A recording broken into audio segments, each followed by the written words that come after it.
All right, ladies and gentlemen, welcome back to Beat the Book. As always, I am your boy, Big Al Better. This is NBA Finals Game 3. This is the video we're rocking with. If you guys are new to the channel, welcome on in. We do all sorts of sports betting here. We do NBA, NHL, NFL.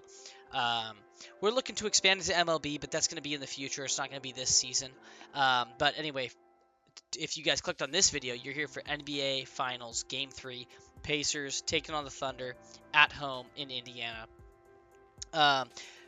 If you guys are new to the channel, the way we kind of do it, I spend the first 2 to 3 minutes kind of recapping the last game, telling you guys how the bets went, and then we jump into our new bets. So if you guys are new and you don't really care about how the last bets went, jump to about 3-ish minutes. That's where you're going to find the bets for the future. Without further ado, I'm going to just go ahead and hop into how our last bets went. For Game 2, we had the over 228.5. And we had the Pacers plus 11. If you guys watched the game, you know it was, we did get the over. It was 223 to 207, which is, we got to 230 as far as a score. So we did cash the over, but the plus 11 with the Pacers, unfortunately, does not come through. It was a fun game to watch. Kind of. I mean, the Thunder came out strong and heavy. They took a lead early. They really didn't look back. They took care of business the entire time, and the Pacers were just trying to catch up. And we all, if you guys were on the Pacers, all you were waiting for kind of was just like, man, let's get it close, let's get it close, let's get it close. And they had some runs in there where they did get close, but unfortunately it was just not enough. And then the coach just pulled the starters. I think it was like 4 minutes left, and it's like, dang, this is kind of the time where the Pacers kind of go.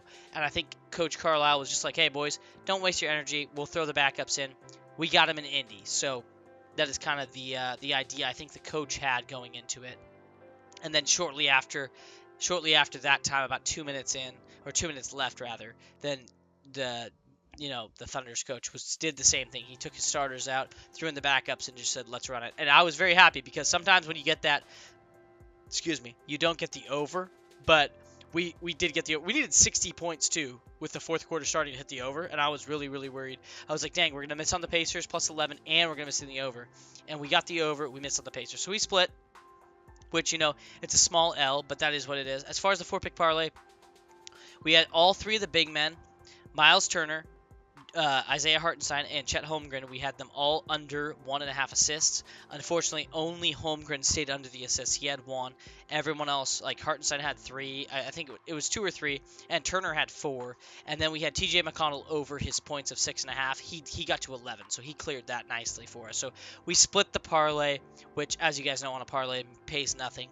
So we missed on the parlay. We split on the over under the spread. As you guys know, if you've watched the channel for any length of time, our over under spreads are our biggest bets. Parlays are just a smaller, like 10% of what a unit is. And it's just a fun bet that hopefully can just pay pretty good, So anyway, that's what that is. Let's hop into kind of what the next game we've got going on. So we got Game 3, right? Here's the spread. Here's the over-under. We use DraftKings just because that's the book that I'm allowed to play with the state I'm in and the legalities of everything that I got to play with. If you guys are in a state where you've got multiple books you can play with, then obviously play the books that are available to you. Play the best line available based on the way you see the game going, right? If, like, for instance, right here, we got the Thunder minus 5.5. If you guys find a book that has the Thunder minus 3.5 and you like the Thunder in this game, boom, take the 3.5. Don't just go play my number because I give it. I'm giving you guys my lean.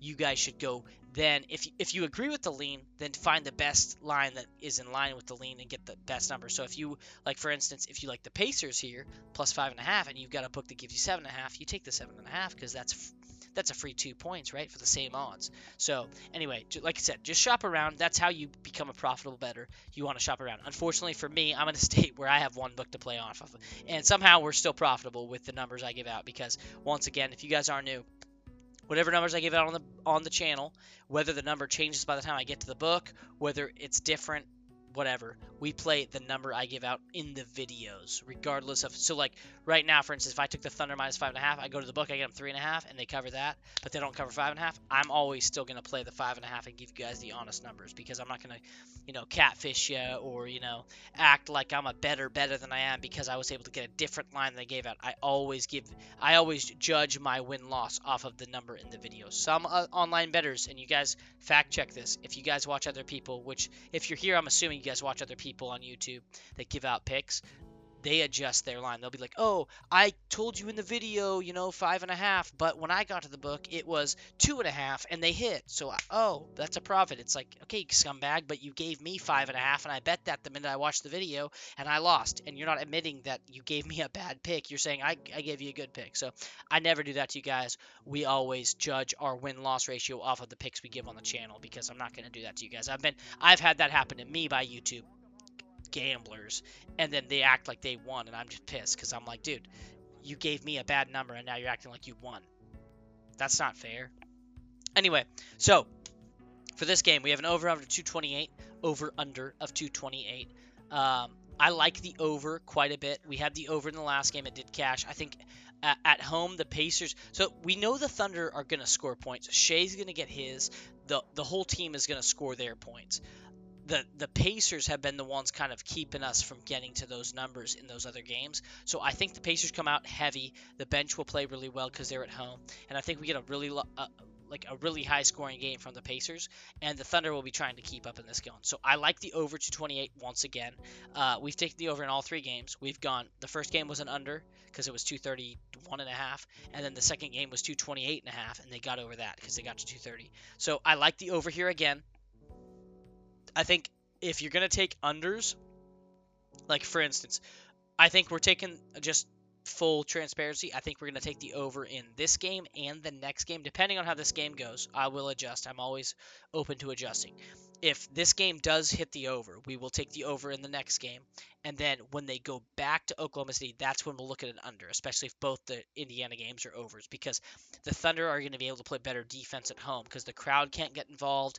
The atmosphere isn't against them, it's for them. So that's where their defense can actually have an effect on over-under, I think, personally. So we like the over 228 here. And then as far as a spread, rather, I like the Pacers here plus 5.5. We get plus 5.5 on the home team. I love that. They already won one of these games. I think, full disclosure, I think there's a chance the Pacers win both of these home games and have a 3-1 lead going back to Oklahoma City, right? That would be awesome. Ideally, we have a Pacers ticket to win the whole series. If you guys have been following along, you guys know that. Also, I gave out as picks also before this final started. I gave out the over 5.5 games in the finals, and I gave out Pacers plus 2.5 in the finals. They were both plus 120 bets. I took both of those. So ideally I want a 2-2 going back to Oklahoma City, so we guarantee that we at least get 6 games, because that makes both those bets hit for me and for the channel if you guys tailed me. But that's what I like for this game. I like the over 228. I like the Pacers plus 5.5. I think the Pacers are going to show up and show out. The bench is going to play a lot better. We had 2 games in Oklahoma City, right? The Pacers won the first one. They stole it. And then the Thunder won the second one. And guess what? Guess what was the deciding factor in that Thunder game? It was the bench. And what you're going to see with both these teams, the bench is very deep. And at home, bench players play better. So the Pacers players are going to play better at home. So the Pacers bench, I think, will be the deciding factor. It's going to be the Mathrons, the Thomas Bryants, the TJ McConnells. Those are the players you're going to be looking for to really give you 10, 12, 15 points in this game and really give you the edge. I think Siakam probably goes for 20. I think Halliburton has a good game. Like, you're going to get a lot of players that are going to have good games, but that's why I like the over. If the bench shows up for Indiana, which they kind of have through the series, but it's been mostly the stars in the first 2 games, if the bench shows up in a big way, the Pacers are going to not steal. I mean, technically, according to the book, it'd be a steal. According to us normal bettors, the Pacers just are going to win their home games. And I think we get the over. If the Pacers play well and the bench scores a lot, we're getting the over. So that's what I like. The Pacers plus 5.5 and the over. And let's hop into this 4-pick parlay now. I'm going to switch the scene. We'll go ahead and hop over here. Hopefully my computer doesn't lag too much for you guys. It's a tough viewing experience, I know sometimes.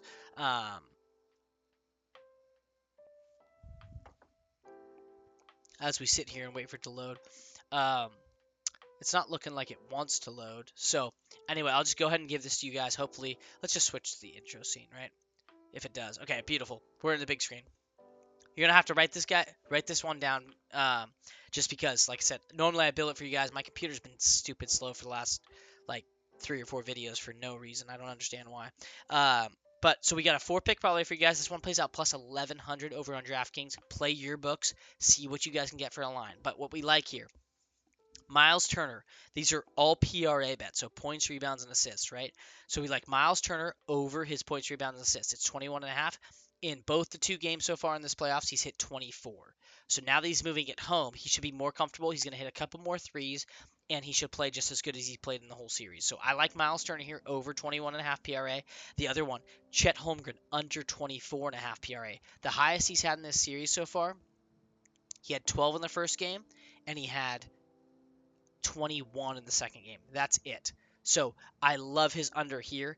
Why would he score more on the road than he did at home? That doesn't make sense. So, and his line's 3 points higher than it was at home. So under 24.5 for Chet Holmgren. Then we're taking Jalen Williams, which, if you guys know, we've been kind of back and forth with Jalen. We've taken some unders, we've taken some overs. He has not had a great game yet in the series. I don't expect him to have a great game on the road.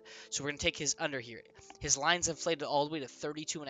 Now, just for reference here, in the 2 games, he's had 17, 4, and 6 for PRA, so that's a 27 PRA, and then 19, 5, and 5, which is a 29 PRA. Now, you could look at that 2 ways. One, he's trending upwards, 17, 4, 6, 19, 5, 5. He's 27, 29, right? You could look at it that way. Or you could look at it as he played pretty darn good at home, because that's pretty good for his numbers.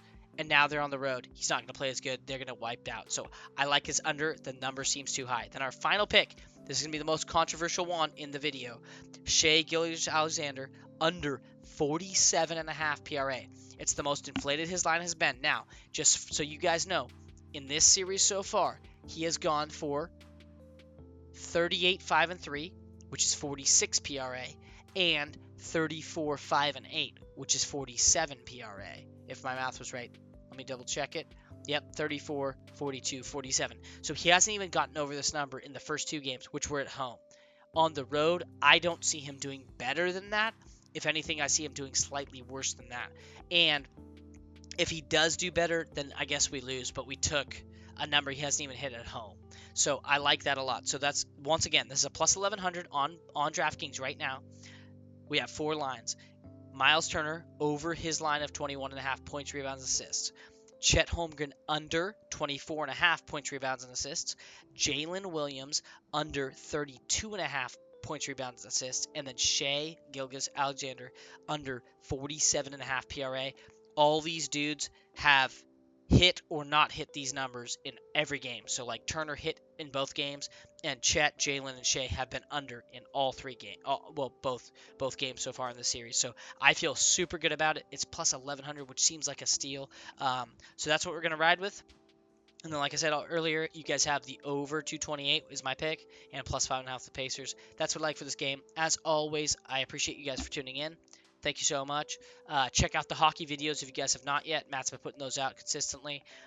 We're heading into game 4 of the Stanley Cup Finals. It is 2-1 Florida, with the second game in Florida happening. I think if it's not tomorrow, it's the next day. And yeah, as always, appreciate you guys. Please like and subscribe if you guys have not, and we will catch you guys in the next video. Protect the bag, beat the book. We'll catch you guys in the next one. Peace.